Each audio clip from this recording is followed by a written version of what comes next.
the numbers for today. Today we have 534 new positive cases for a total of 9,703 positive cases. 85% of today's positive cases are from the 22 counties where restrictions remain in place. We had 3,441 new negative cases for a total of 47,458. I am so sorry to report that 4 more Iowans have passed away. Sadly, deaths continue to be consistently among older adults and those with underlying conditions, many of them in our long-term care facilities. The Department of Public Health has confirmed 1 additional long-term care facility outbreak, Acura Healthcare of Marshalltown in Marshall County. We have 57,161 total tests have been conducted in Iowa for a per capita rate of 1 in 55 Iowans have been tested.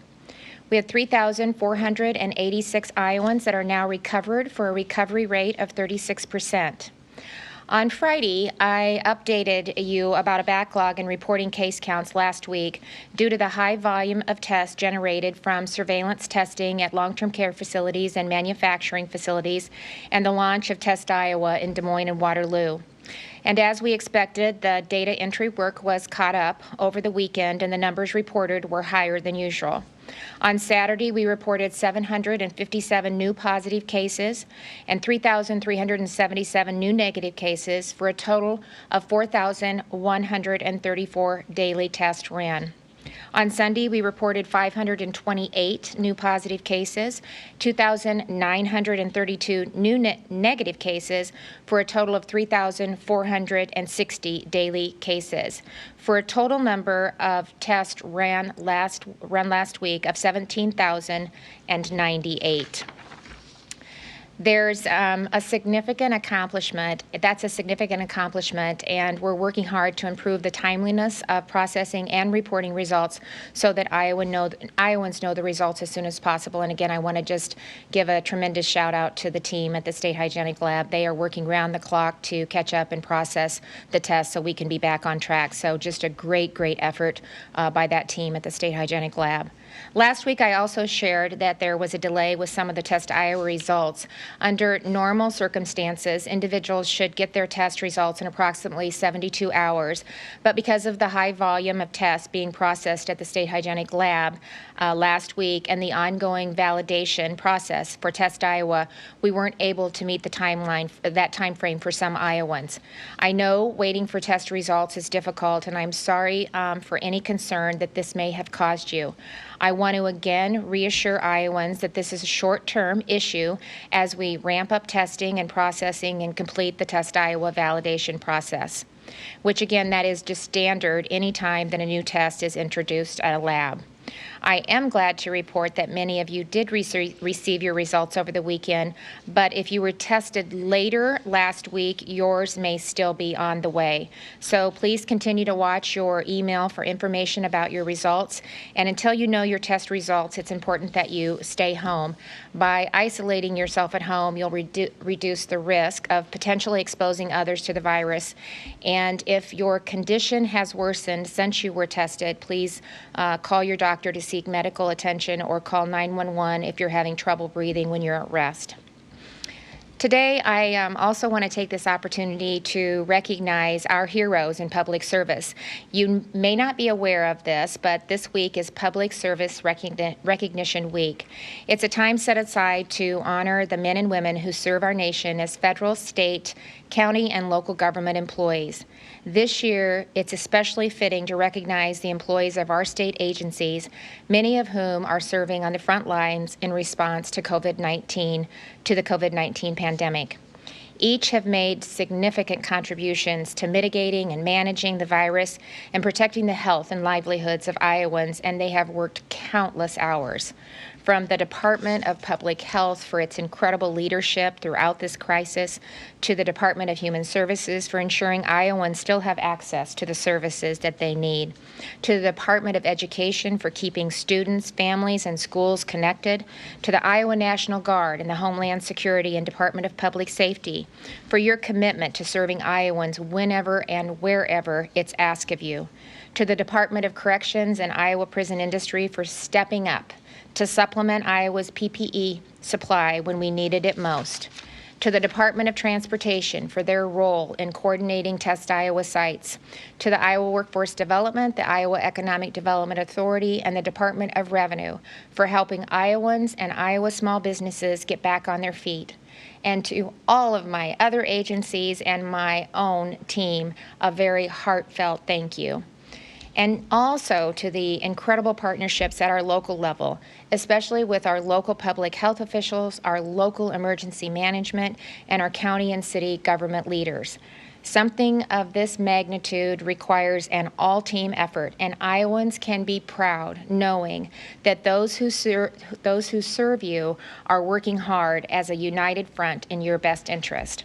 So to all of those in public service, again, my heartfelt gratitude for a job well done and for your continued partnerships as we begin to move forward and bring back Iowa even stronger. One great example of how state and local entities have worked together over the last several weeks is our strike teams. As you've heard, strike teams of nurses from the Department of Public Health, the Department of Human Services, and the Department of Inspection and Appeals are conducting surveillance testing among essential employees in communities or facilities where virus activity is high. By working with essential businesses to offer diagnostic and serology testing of their employees. We have an opportunity to identify and isolate positive cases, conduct case investigations to track the virus activity and to better understand the scope, which ultimately helps us contain and manage the spread. And it also provides great reassurance to the employees that their workplace is safe. This week, we'll be sending strike teams to several more long-term care and manufacturing facilities and providing testing supplies for others to test approximately 5,700 more employees to be proactive in managing activity. Once the virus is in any facility, congregate setting, or even households where many people work in close proximity or live with each other, it spreads quickly and it spreads easily. And that's what we're trying to get in front of by conducting targeted diagnostic and serology testing of employees at businesses and long-term care facilities where the stakes are high.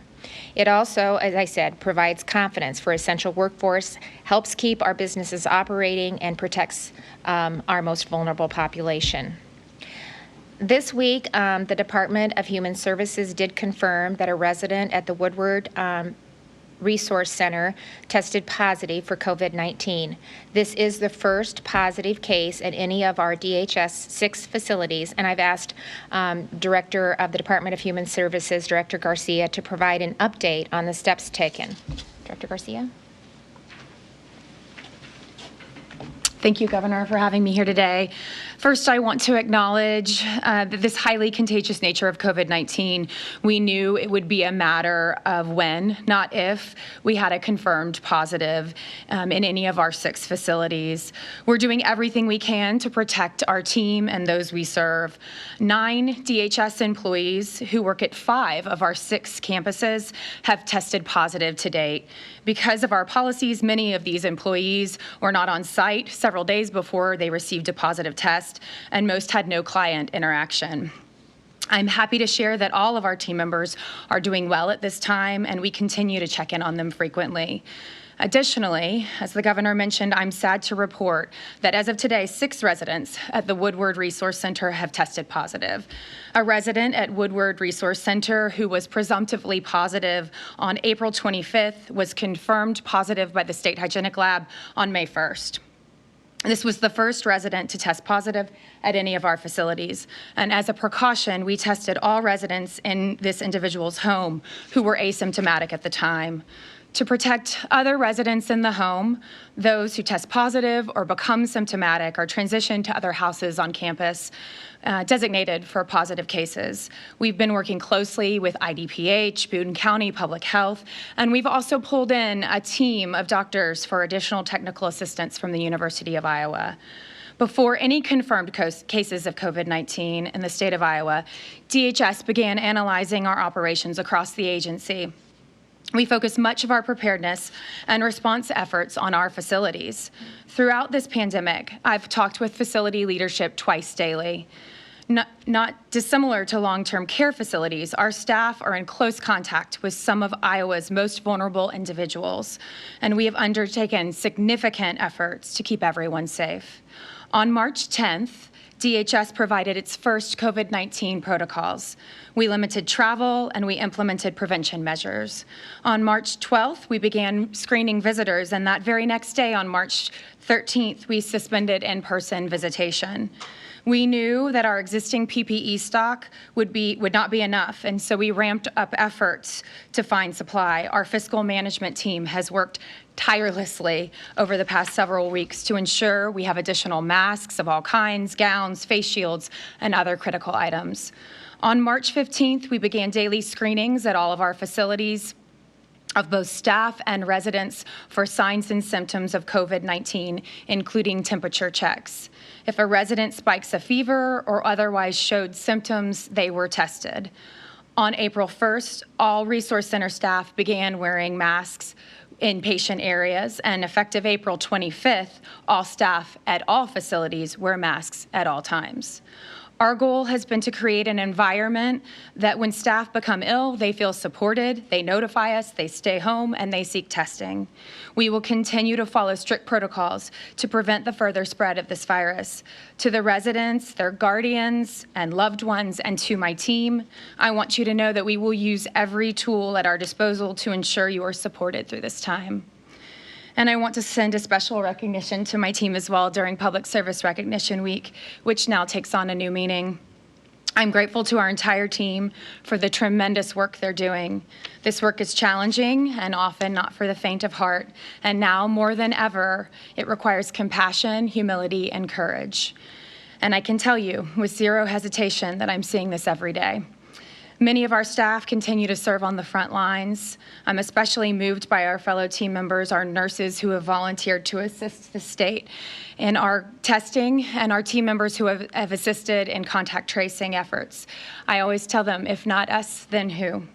Team DHS is dedicated to helping Iowans in need, and even in the face of a pandemic, our team goes above and beyond.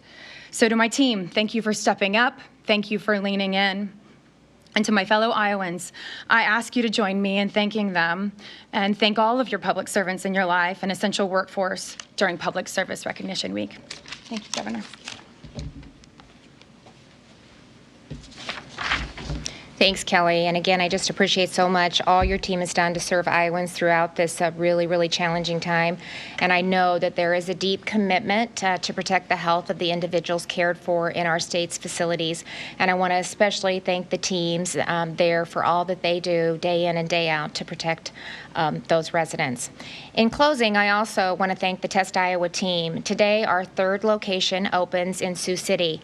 This has been a tremendous effort in a short amount of time, and it's going to make a big difference for Iowans. So again, thank you for your time and effort in making our rapid statewide implementation possible. So with that, we will open it up for questions. Governor, have any of the Test Iowa machines at the State Hygienic Lab been validated and approved for use? Are they being used to process tests? And where's the money coming from to hire the people at the Test Iowa sites to actually do the testing? Yeah, so we have been able to run some of the Test Iowa tests through the State Hygienic Lab using some of the Test Iowa equipment and the State Hygienic Lab equipment. We're still working to validate the PCR process, so they're still working on that. They've made tremendous progress over the weekend, but we also had to allocate a lot of the time to process the backlog, so they've been able to address both, and that's what I mean. It's been just a heroic effort by everyone at the facility. So as I've said before, the Guard is the ones that is instrumental in helping us set up the Test Iowa sites, as well as Homeland Security, the Department of Transportation. We have used nurses from the Department of Human Services, and then we're contracting with some nurses that have been furloughed to use at some of the Test Iowa sites. So that's a partnership that we have with a couple of our hospitals, which has been great. And then, of course, we did a press conference on iServe. So there's nurses out there that just simply want to volunteer. So they've also been a part of the Test Iowa setup. And so remember, we've got CARES money coming into the state to help really pay for some of the testing capacity that we've done so we can run it through FEMA, which is a 75-25, and that encumbers everything that we're doing for the increased testing ability. That's LabCorp, that's the national labs, that's what we're doing at the State Hygienic Lab, and then Test Iowa. So some funding we can process some of the funding through that, 75-25. We're hoping to get it 100% funded, and then in addition to that, there's also just some specific funding through the CARES Act for testing, because they're really wanting states to ramp that up. Governor, referencing the backlog, we've spoken to a couple of Iowans who were tested on April 25 that still haven't gotten the results back. At the Test Iowa site, how big is this backlog, and what percentage of the total Test Iowa? Yeah, so we got about 900 to 1,000 through yesterday from the Test Iowa, and we should complete the backlog today. So then we'll be back on track. You saw the numbers from the weekend. They were really able to process a lot of the test and to get us caught up. And so then we should be in a pretty good place moving forward as we just start to continue to build out the Test Iowa sites. Again, I talked about, using other labs as well with LabCorp, and then another component of this is the serology testing that we're doing too. We're one of the few states that are doing that as part of our surveillance testing with our long-term care facilities and some of our manufacturing facilities. And that really does help, again, just address some of the individuals that were asymptomatic, didn't even know that they had it, but actually have and have recovered. And so that's a part of that helps us really identify the scope of the virus activity in each one of the facilities and really take the steps that we need to separate those that have tested positive and negative or were asymptomatic and tested positive through the serology testing. Governor, we get a lot of questions, as you might guess, about Test Iowa. How can the public know when these daily reports come out what came through a Test Iowa side, what came through others, and then also who had shown symptoms, who had not? Yeah, to so show kind of the broader picture. Yeah, from the very, and I might let Sarah talk about this, but from the very beginning, we didn't separate out the different testing opportunities. I mean, we've been using first it was the national labs, and then we've had hospitals and that have come on board, and they're able now, once they were validated, to actually do the test and then process it right at their facility. And so Test Iowa would be no different. So we really never have broken those out. We've reported total tested positive and total tested negative, and I really don't anticipate changing that process. Do you have anything to add to that, Sarah? The only thing that I would add is, we have health systems doing testing, we have national labs doing testing, just to the governor's point. And I can tell you, I've spoken personally with Dr. Pentella. He's not going to run equipment if he doesn't have confidence in the equipment and its performance. And so there'd be no reason to separate out Test Iowa results separate from any other test results, because the Test Iowa equipment is going through the exact same kind of validation that all of the other tests that are happening have done. And so we'll just continue to report positive test results regardless of the source as one positive number. How will the public know whether Test Iowa is as accurate as everything else is? Well, we do that through the validation process. And so just like they validated the State Hygienic Lab through the CDC process, then we'll use that same process to validate Test Iowa. And I have complete confidence in Dr. Pentella and the State Hygienic Lab to complete the process. They're not going to validate it until they're, as Sarah said, until they're comfortable that it meets the criteria that it needs to meet. When you take a strep throat test, there's a high negative, and often they run it again through a different kind of test and call you later and say, actually, you do have strep throat. Mm-hmm. Are you, the negatives, are you in any way reaching out to them and encouraging them to run it separately if, as suspected, some of these Abbott machines have a 15% false negative? Well, Sarah, yeah, that might be just outside of my scope of expertise. Okay, what I would say about that is if somebody's had a negative test, if they are still feeling ill, if they need to go to their doctor, they should continue to seek health care. If they continue to worsen, if they continue to be symptomatic, if you are sick and you have had a negative test, that doesn't mean that you should not seek health care. You should call your doctor's office, see if you need to be reevaluated, and every Iowan should do that all of the time if they're not feeling well. So we spoke to, along those lines, sorry, Senator, we spoke to the family of a man who tried multiple times to get health care, tried to get tests. Eventually he was able to get a positive test for COVID, but he sadly passed away as a result. What does that say about kind of the structure that the state has set up for providing tests and the healthcare system for providing care to individuals who may have COVID? Well, first of all, any death is heartbreaking, and I can't imagine the grief that the wife is going through. So, anybody that has lost their life to COVID-19 is just horrible. But as we've said all along, if you have symptoms in your home, call your doctor. They will run through with you an assessment and make the determination, the physician, the clinic, whether you should be tested or not. But like any other time that you visit the doctor, if you're not satisfied with what they tell you, if you're still feeling sick or ill, I would encourage Iowans to get a second opinion. If you believe that you have been exposed or that you are demonstrating symptoms and you go to a clinic and they don't test you, then I would encourage Iowans to get a second opinion and to continue. These are Test Iowa is a tool. It's on top of all of the other testing options that Sarah was talking about. But, again, just reiterate over and over, if you're feeling sick or you're exhibiting some of the symptoms or you think that you've been exposed, then, call your doctor, walk through them, what you're experiencing, and then they will make the decision on, what you should do. Aaron Murphy, Lee News.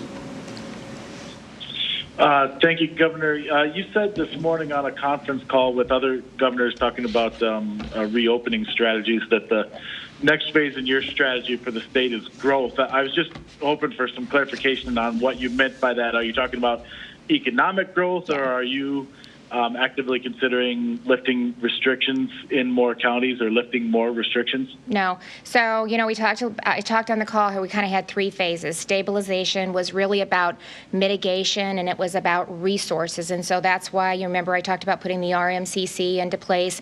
We wanted to, first of all, make sure that we were protecting our most vulnerable Iowans, that we were managing our resources so that we could start to flatten the curve and not overwhelm our hospital system. And today, we have over 4,000 beds available. We have over 550 ICU beds and over 650 vents. So we've been able, with the good work of Iowans, by really being responsible and doing what they've needed to do, we've been able to demonstrate, not only statewide but by region, that we have the capacity to treat COVID-19 and in fact have, pretty good excess of beds and vents and ICU beds across the state, which is good. And I just unprecedented collaboration from our hospitals all across the state. I appreciate the efforts that they put into this for daily reporting so that we can have some sense of usage and discharge and where we're at as we move forward. So I appreciate that. And because of that, then we really moved from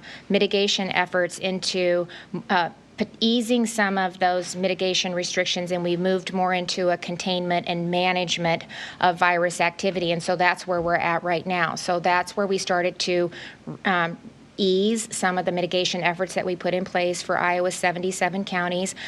We still have some pretty significant protocols put in place as we start to open up restaurants and fitness centers and some of our retail outlets and elective procedures, opening up them. There's still a lot of parameters that they have to abide by in order to do that. And so we'll watch that, and we're hoping as we can use the assessment, the testing, and the case investigation, we'll start to continue to watch counties and see if there's maybe additional counties that we can bring on, or maybe there's additional things that we can start to open up. But we'll do that on a daily, weekly. I think the declaration or the proclamation that I have in place right now goes through May 15th, so we're going to continue to evaluate and see what's next.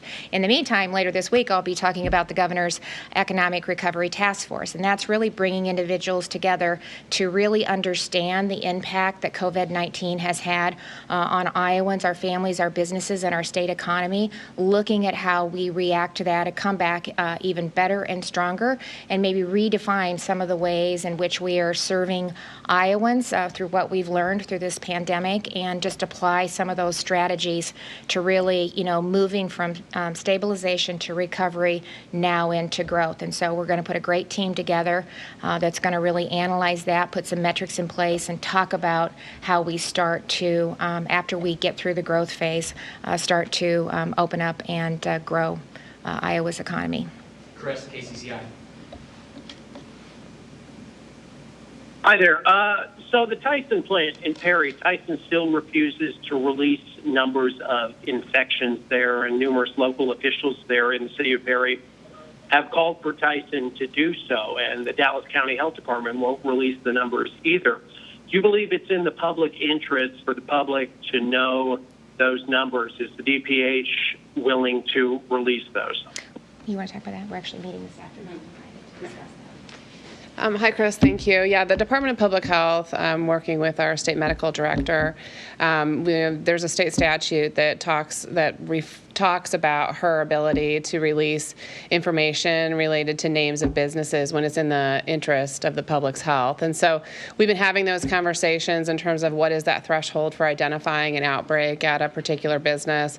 And that's actually one of the things that we'll be confirming today in terms of where we have seen outbreaks and whether it's in the public's interest for us to release the names of those businesses at this time. So I think it's actively on the to-do list for today, and we'll have more information for you in the next couple of days. What's the criteria for saying if something is of public interest, if a business has an outbreak? Yeah, so for businesses, it's for 10% of their workforce has been identified to be either COVID positive or has been in close contact with somebody who has identified to be positive for COVID. Are those hard and fast? The 10% threshold? Yeah, are those thresholds? Yeah, that's been the legal threshold that we've determined working with Dr. Padati to identify those businesses. And so we'll be taking a look at our information and be prepared to make that public in the next couple of days. Thank you. Nicole. And we have made it clear where we're doing the testing. So we've talked about the different facilities all the way through that we were actually doing some of the surveillance testing. And so we've been pretty transparent about that. And as Sarah indicated, we'll be addressing the other in the next day or two. We've got time for 2 more questions. Nicole, KCRG. Governor, what will the threshold be to increase restrictions on the 77 open counties? For example, 5 days ago, Wapello County in southeast Iowa had 15 cases. Today, they've reported 84 cases, and they announced the first death related to the virus over the weekend, and only 8 people there have recovered. Does that rapidly growing case count concern you? Well, we're going to continue to watch it on a daily basis, and with the testing capacity that we have, with the assessment, and then with the case investigation and the contact tracing, it really does allow us to look at some of the spike in cases, not only from a state but county to a community to even down to a zip code, so that we can start to monitor that and address it in a fairly rapid way, so that we can hopefully prevent seeing a significant spike. So we're going to continue to monitor the counties across the state. Remember, as I said earlier, they still have pretty significant controls in place for businesses that are starting to open up. And what I've seen, even from businesses and restaurants and churches, they really are being very judicious and thoughtful in starting to open back up some of their businesses and churches. They just they're putting protocols in place. They want to make sure that they are giving the consumers confidence to come back into their facility. They want to make sure that they're not putting their congregation in any danger. And so what I've seen as we've started to, loosen and ease some of the restrictions is a great deal of responsibility being taken by the businesses and the entities that we've started to open up just a little bit. And I appreciate that very much. So we're going to continue to identify clusters or areas of concern. We'll do the case investigation, and that'll allow us to really figure out who's been in contact, what is the exposure rate, can we contain it, or are there additional steps that we may need to take? Last question, David Pitt, Associated Press. Oh, yes, Governor. Thank you for taking our questions. So on the call this morning with the other governors, where you were applauded for being among those who are taking these steps to open, I think you had to leave before the question was asked, but the other governors answered the question. I'd be interested in your response, and that is, it's a difficult, I think, track to take to open up again and balance the political pressures that you're getting to reopen the state with the data that you're reviewing and the real life implications of reopening. So how do you balance that, the politics of all of this and the pressure from the religious community perhaps and from from the business community to reopen with the realities on the ground? Well, first of all, I did answer that question before I stepped off, and I kind of had a hard stop and went 15 minutes longer than I had said I would be able to do. But this isn't political. That's one of the reasons I've been able to stand here every day and talk to Iowans about making decisions based on data and metrics, based on the expertise that I have working for the citizens of Iowa, whether that's the Department of Public Health, their incredible EPI team that's in place that are working day in and day out to really provide great information and recommendations to me in collaboration with the CDC. We've aligned very well with much of what they've asked and required and encouraged states to do across this country. They've worked with their colleagues across the state, just like I've worked with my colleagues across the state, to understand some of the steps that they've put in place, some of the mitigation steps, how they're talking about opening things back up. You know, these are some of the hardest decisions that I've had to make as a governor of this great state. We had a growing economy. Our cash reserves are full. We had our fiscal health was strong. Iowans were doing well. Our unemployment rate was low. And to have this pandemic hit the state and our country and have it impact Iowans and businesses and families in the manner that it has is heart-wrenching. To talk about the amount of deaths and the people that have lost their lives due to COVID-19 and how we manage all of that. And you just can't look at it from one isolated perspective. You have to look at the health and the well-being and the mental well-being and the livelihood of Iowans. As I said the other day, we're seeing increase in substance abuse. We're seeing additional food insecurity. We've had over 200,000 Iowans who are receiving unemployment claims.